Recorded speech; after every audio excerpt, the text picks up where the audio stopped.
Good afternoon and welcome to St. Peter Mancroft Church, whether you're here in the church or listening online. If you are in the church, please feel free to continue your visit, looking around or enjoying the space. My name is Catherine Waddams. I'm part of the ministry team here, and every Wednesday we broadcast a short reflection. Today I want to talk about good jobs. Good job, my American daughter-in-law Shannon often says, especially to her children, encouraging them in a task they're doing. But I want to think about good jobs in a more British sense, perhaps especially relevant in this week of strikes and threatened strikes. What makes for a good job? Norwich Business School at the University of East Anglia here in Norwich has been doing some research for the Norwich Good Economy Commission. This commission is a partnership of organisations wanting to understand and to improve how the local economy can help everyone in the city to thrive. In this Good Jobs project, people working in frontline jobs in Norwich, like serving in pubs, working in care homes, were asked what they felt made a good job.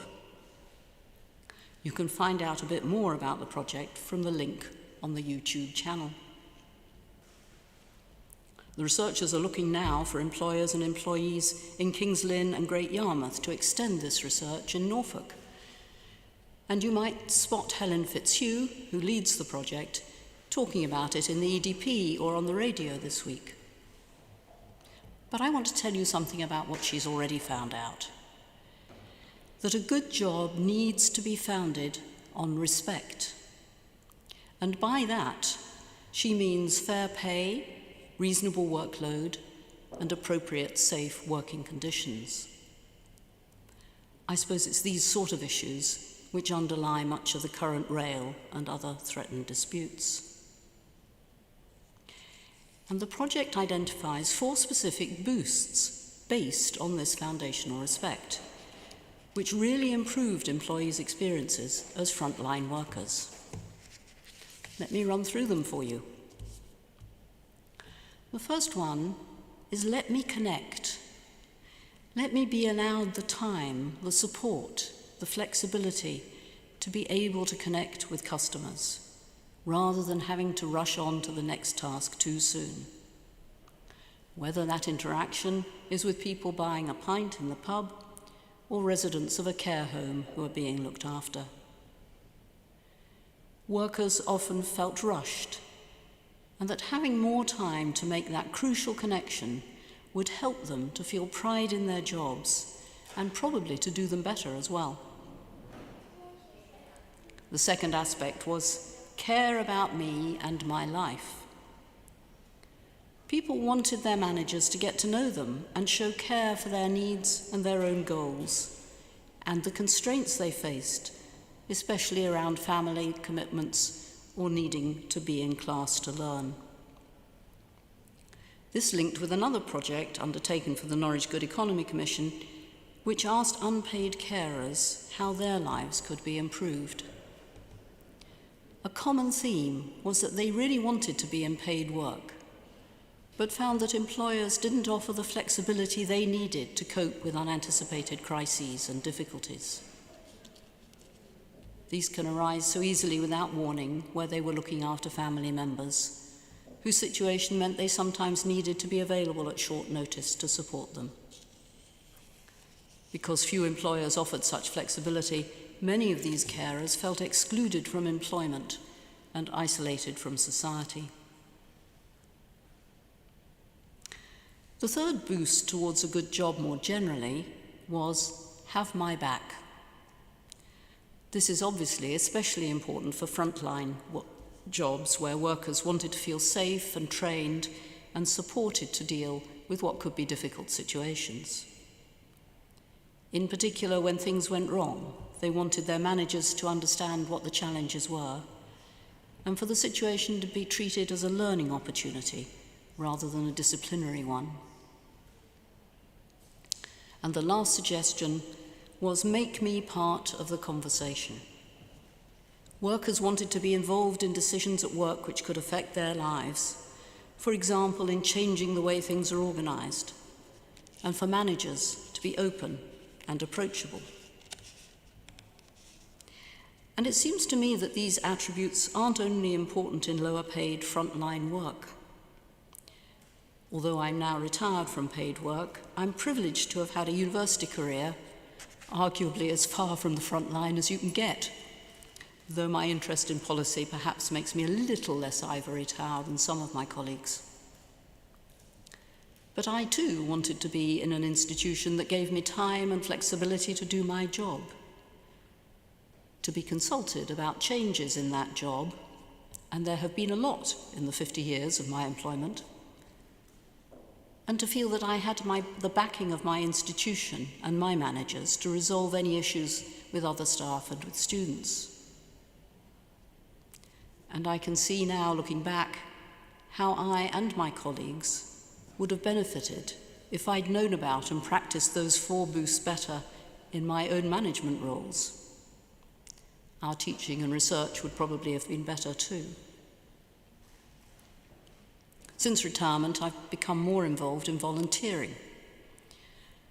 This can range from clubs which we're members of, or churches, or perhaps more formally in helping vaccination clinics or joining a formal organisation.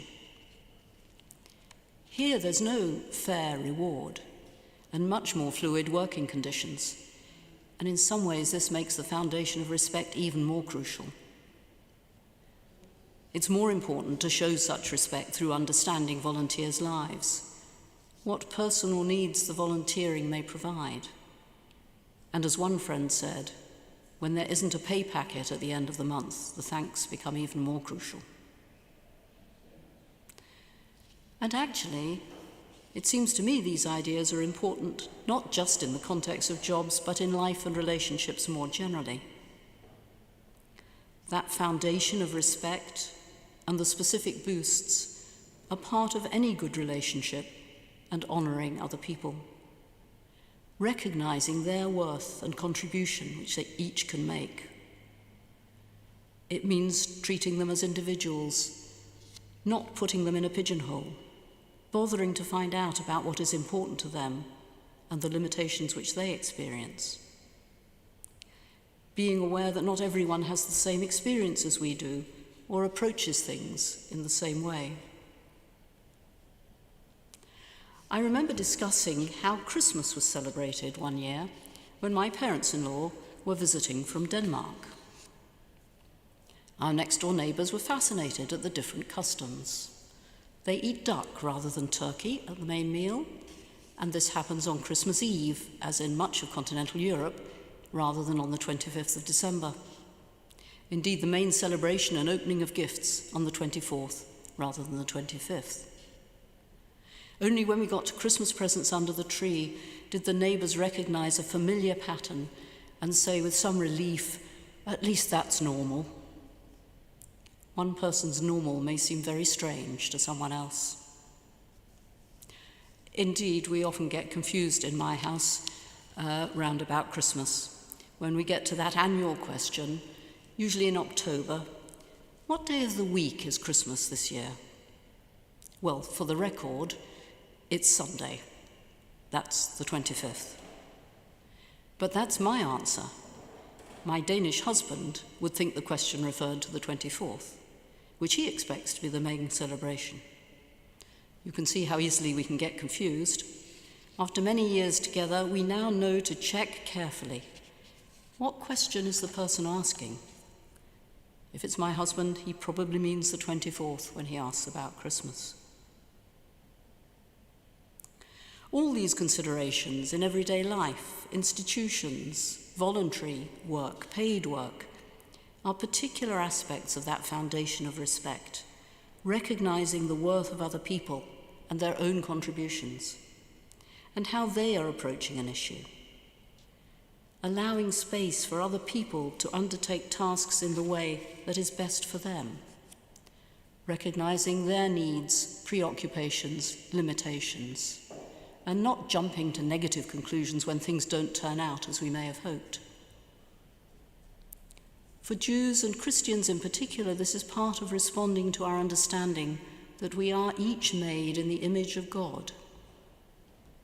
Sometimes making that extra time and effort to understand is difficult, especially if we are ourselves stressed or rushed. But the rewards in terms of relationship, and probably how well the job gets done, are enormous.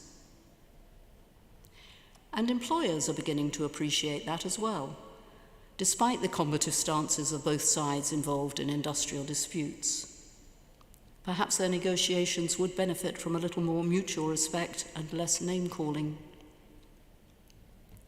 The Norwich Good Economy Commission will be inviting local organisations to sign up to a pledge whose first promise is promote and provide the jobs and employment culture that make people feel valued, based on these 4 boosts. Several local employers are already adopting them in their own organisations and recommending them to their networks. I'm sure that minds are concentrated by the difficulties that many people have at the moment in recruitment. It's much easier to attract someone to work or volunteer in an organisation which treats them with respect, gives them enough time to do the work involved, cares about their other commitments, has their back in difficult situations, and consults them about future plans. And the people you recruit are more likely to stay as well. A win-win situation for the employer and the employee and the job itself, and in all our relationships. At a time when it's easy to feel helpless among all the challenges of the cost of living crisis and other difficulties, this respectful approach is something we can all do to make things a little bit better. And if we adopt these guidelines, we might more often earn Shannon's approval that we have indeed done a good job. Thank you.